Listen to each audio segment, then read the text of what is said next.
La entrevista a la carta, en diálogo directo con los protagonistas de los hechos. Nos acompaña a esta hora Marjorie Chávez, asambleísta del Partido Social Cristiano. Asambleísta, ¿cómo está? Muy buenas tardes, un gusto. Muy buenas tardes, Gisela. Para mí es un gusto estar esta tarde contigo y envío un fuerte abrazo a toda su audiencia. Muchísimas gracias.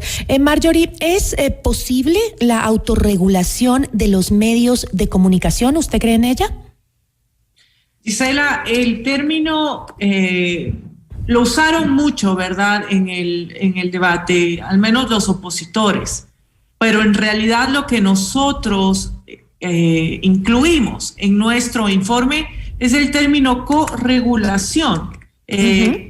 Yo realmente no pienso que muchas veces quizá algunos legisladores están leyendo seguramente el informe o el proyecto de ley que envió el presidente el 25 de mayo, donde sí utilizaban el término autorregulación, pero luego de 48 comparecencias que recibió la comisión, 9 meses de trabajo, mesas técnicas y demás, y por supuesto escuchar a la ciudadanía, sociedad civil, en realidad el término acuñado y lo que se propone con esta ley de libre expresión, comunicación, es la corregulación, es decir, pues la regulación es justamente la norma, porque si no existiría, ¿verdad? Si hablamos de una autorregulación pura. Y si hacemos énfasis en la difusión de información y en la responsabilidad de los medios de comunicación y, por supuesto, diferenciando opinión de información y estableciendo claramente las responsabilidades. Yo estoy totalmente segura, Gisela, que la corregulación es absolutamente posible. De hecho, de alguna manera es lo que se ha venido trabajando y se trabaja en los estándares internacionales, pero en nuestro país es necesario un cambio de modelo, un modelo de autocensura, de censura previa, un modelo que ha sido sancionatorio y que aunque hay reformas y dicen que ya es suficiente, lo sigue siendo, porque sigue coercionando la opinión a través del miedo y otras formas de persuasión, ¿verdad? Como el tema de las frecuencias, y eso es justamente lo que queremos evitar. Entonces, lo que ofrece el proyecto de ley, o lo que ofrecía, es parámetros y lineamientos para esa regulación de los medios de comunicación. Así es, a través del Consejo de Comunicación y, por supuesto, a través de la misma ley, con la norma. Realmente es un proyecto muy bien trabajado que defiende a los profesionales de la comunicación, pero a todos los trabajadores de la comunicación y a todos los ecuatorianos. Gisela, no es un proyecto para periodistas, no es un proyecto solamente de medios de comunicación, es un proyecto que busca que todos los ecuatorianos, incluso incluimos redes sociales, puedan expresarse con libertad y que realmente la información sea un contrapeso del poder y que pueda ser también un elemento de rendición de cuentas de quienes están en el poder. Para la izquierda democrática, la ley debe tener aún más alcance, según lo que dijo incluso Vilma Andrade. Dijo que tras el contexto del último paro nacional es necesario que la ley proteja el trabajo de los periodistas de agresiones y que haya garantías para ese libre ejercicio de la prensa. ¿Qué garantías tienen los periodistas según la ley de libertad de expresión? Justamente en eso se trabajó desde un inicio, énfasis en el cuidado de todos los profesionales, no solo de los periodistas dentro de los medios de comunicación, para evitar episodios como el del 2008, Gisela, donde 3 periodistas perdieron su vida, ¿verdad? Y hemos visto agresiones en los diferentes años en nuestro país, sobre todo en episodios de violencia, como octubre del 2019, como lo hemos visto lamentablemente pues las semanas pasadas. Esto se incluye, también se hace énfasis en quienes cubren investigaciones o trabajos realizados, por ejemplo, dentro de episodios violentos carcelarios. También se hace énfasis en la trata de personas, a quienes investigan estas actividades ilícitas, y de esta manera pues abarcar con mucha más apertura todos los posibles escenarios en donde tengan que trabajar nuestros periodistas y estar presentes en los medios de comunicación, no solo a través del cuidado, sino con la prevención, generar alertas tempranas. Esto está dentro de las nuevas funciones del Consejo de Comunicación, que no se ha eliminado. Recordemos que esto es además un precepto constitucional a través de consulta popular. Lo que hacemos es darle nuevas funciones y una de las más importantes es justamente el cuidado y la prevención del riesgo de los periodistas. ¿Y usted cree entonces que la autorregulación, esta que usted considera que no debería ir tal cual, sino como una corregulación, esa autorregulación que piden algunos implicaría menos garantías para el ejercicio periodístico, sobre todo considerando que serían los mismos medios de comunicación quienes deberían proteger a sus trabajadores y no el Estado? Los instrumentos de autorregulación de medios de comunicación y periodistas lo que busca es garantizar el flujo libre de información, ¿verdad? No se le deja solo a los medios de comunicación, eso es un error, no se le deja a los medios de comunicación que protejan a los periodistas. Se dice claramente que es el gobierno quien tiene que dar las herramientas para proteger la libre información y la libre expresión. Y la responsabilidad, por supuesto, también de los medios de comunicación, y que también tienen pues mucho apoyo respecto a la generación de códigos deónticos, las guías de cuáles deben ser los parámetros con los que deben trabajar, pero no es que se les deja solo a los medios. Y la gente está preocupada, Gisela, sobre todo quienes apoyan la versión del correísmo, lo que quieren es que se siga manteniendo más de lo mismo, porque pues lo que buscan es no perder el control sobre la información, y eso es justamente lo que intentamos evitar.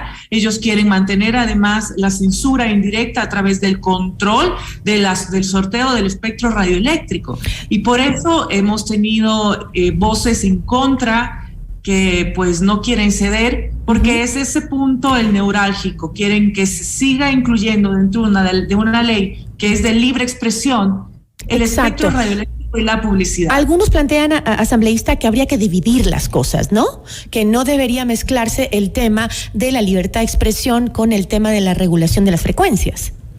Totalmente, Gisela, y eso no es solo que nosotros vemos como una necesidad para garantizar que no exista corrupción y que exista transparencia en nuestro país, sino que es uno de los estándares internacionales en materia de derechos humanos. Los relatores que estuvieron dentro de las 48 comparecencias en la comisión, pues lo recomiendan. Y es una buena práctica internacional también en los diferentes países donde se ha acogido y donde tenemos pues mejores comparaciones sobre la libre expresión. No puede ir junta, Gisela, porque si nosotros dejamos los capítulos de producción del espectro radioeléctrico y publicidad, porque esos iban en conjunto, son un mecanismo de censura indirecta, porque quien ejerce el control sobre el sorteo de las frecuencias es el gobierno, es quien tiene el poder, y entonces condiciona a los medios de comunicación a que pues no sean... Se ha utilizado como una especie de extorsión para los medios de comunicación también. ¿Perdón? Se ha utilizado muchas veces, en algunos casos han habido denuncias de que se ha utilizado como un medio de extorsión para los medios de comunicación. Totalmente, y eso es lo que se quiere evitar, y eso es lo que quieren defender quienes envían este informe de minoría, que pues es el ala correísta de la Asamblea Nacional, y que lo están peleando, ¿verdad? Yo aspiro a que puedan analizar a profundidad el documento, porque hemos escuchado varios temas que ni siquiera se incluyen, simplemente una retórica en contra sin mayor argumento. Yo por eso he pedido, como ponente del proyecto, he pedido los 8 días para poder incluir varias sugerencias que son válidas y que todo tiene que ser tomado en consideración dentro del debate en la comisión, y lo hemos venido trabajando profesionalmente, con responsabilidad. Recordemos, Gisela, que este proyecto es el resultado de la unificación de 5 propuestas, incluso del periodo anterior, que venían en cola, propuestas de Dina Farinango, de Pachacutic, de Marcelo Cuéntenos Holguín, un poco, asambleísta, justamente de esas iniciativas de algunos otros asambleístas para llegar a consensos que se han recogido para el nuevo informe. Cuéntenos algunas de ellas, las que le parecen a ustedes más factibles.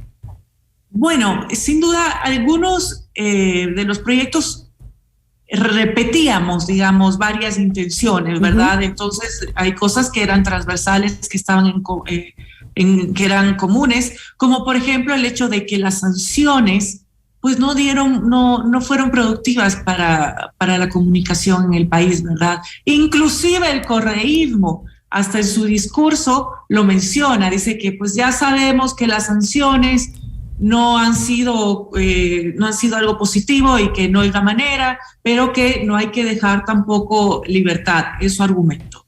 Nosotros pues pensamos que los medios de comunicación tienen que tener responsabilidad, pero sobre lo que emiten, es decir, ergo, primero tienen que haber emitido. Lo que tenemos actualmente es una censura previa. Otro de los aportes, por ejemplo, de Dina, está relacionado con el porcentaje de frecuencias a los medios comunitarios. Desde un inicio, el apoyo a los medios comunitarios para que puedan competir en igualdad de condiciones cuando sean las frecuencias fue muy grande en nuestro proyecto. Incluso tienen incentivos tributarios y financieros para poder competir en igualdad de condiciones. Hay cambios en el tema de la asignación de frecuencias, pero ¿cómo se va a trabajar para lograr los consensos necesarios? Porque hay, como veo, polos opuestos y esto es una piedra que no les deja avanzar. Sí, es una piedra y ha sido hasta incluso dentro de la comisión. Pero así es la política, Gisela, y por un voto pues puede pasar o puede no pasar. Lo que sí tenemos que trabajar es con responsabilidad hasta el final. Entonces, si nos han pedido incluir en el informe de mayoría varias propuestas, algunas vinieron de la IDE, otras de independientes, hay que trabajarlo, hay que incorporarlo. También hay una propuesta adicional completa que ingresó tardíamente a la comisión, que viene de la AER provincial y nacional desde Guayaquil y Ecuador, que esperamos también pueda ser incorporada pues para cumplir con la técnica parlamentaria y que todos estos proyectos que son de una misma materia sean tratados por la misma comisión. Entonces, por eso hemos pedido los 8 días para llevar a cabo y hasta eso, por supuesto, esperar que los demás legisladores analicen con profundidad, porque debo decir, Gisela, usted mencionó a la IDE hace un momento, en un inicio, pues ellos fueron parte desde la sociedad civil del trabajo que se vino haciendo para tener este insumo. Este es un trabajo que parte del trabajo de 5 años de medios de comunicación y que como legisladores lo hemos acogido y fueron parte de este proceso. Entonces a mí me sorprende que ahora sin mayor argumento digan que van a apoyar el informe de mayoría, de minoría, cuando además me han confirmado que no han tenido tiempo de revisarlo. Entonces yo espero que en estos días lo revisen y realmente entiendan que lo que queremos es buscar el cambio de un modelo de censura previa, directa e indirecta, un modelo donde uno es responsable de lo que dice, un modelo de corregulación y de responsabilidad ulterior, donde se definen con claridad los límites del exceso para quienes lo cometen, pero se fomenta. Es una línea muy fina, ¿no? Es un trabajo muy difícil, pero hay que hacerlo, es una deuda pendiente con los ecuatorianos y además que fue una oferta de campaña del presidente también, eliminar esa ley mordaza que tanto daño le hizo al país y hacer una propuesta racional en donde justamente eso, se llegue a un consenso en donde exista o no una regulación. Podemos diferir en eso, pero lo cierto es que las sanciones no caben en una libertad de expresión.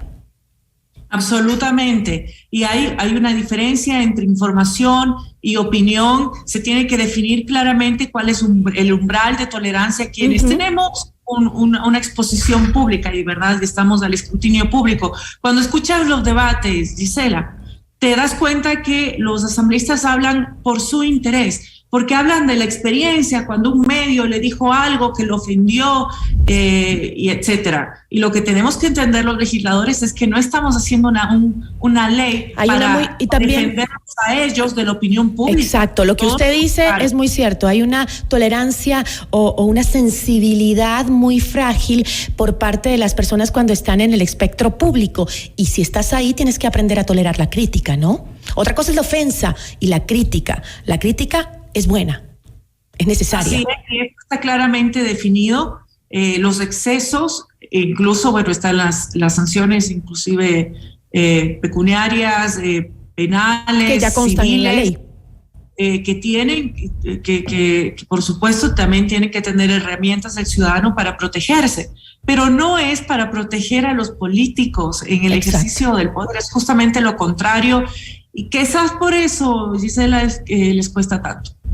Esperemos que llegue a un consenso y que dejen esas sensibilidades de lado, porque no se trata de eso, se trata de proteger la libertad de expresión principalmente, ¿no? Proteger a las audiencias. Nosotros hacemos énfasis en proteger a las audiencias, la comunicación es transversal. Pero protegiendo la libertad de expresión proteges a la audiencia, porque la audiencia tiene el principal derecho de siempre estar informado. Por supuesto, de estar informado, de tener pluralidad de opiniones para saber qué elegir, y también porque la libre expresión es básica para el desarrollo de todos los demás derechos y libertades. Y ahora más que nunca lo hemos visto, ¿verdad? Lo evidenciamos. Así es. Por eso es tan importante tomar conciencia al respecto y ojalá aglutinemos las voluntades de los asambleístas necesarios para que esto se apruebe. Estaremos atentos. Le agradezco mucho, asambleísta. Gisela, a usted una buena tarde y un abrazo a toda su audiencia. Muy amable. Marjorie Chávez, asambleísta del Partido Social Cristiano.